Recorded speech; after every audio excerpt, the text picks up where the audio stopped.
Hello guys, in this video I am going to show you how to search for people, events, and other sites on the Facebook application. But first I just want to mention, don't forget to subscribe to my channel, because at 10,000 subscribers I am going to show you my whole YouTube revenue statistics and growth strategy, how to make money online. So let's jump into it. First of all, open the application on your phone.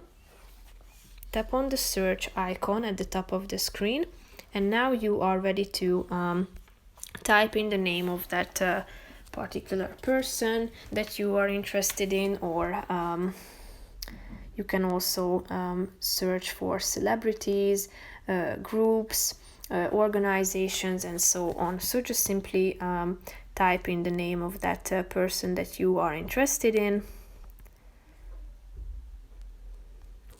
And if it is a person, you can send a follow, or you can send a friend request, or if it's a celebrity, you can follow them by tapping on the follow button.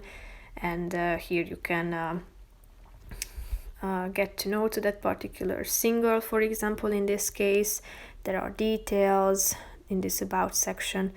There are more information, there are pictures, mentions, and so on.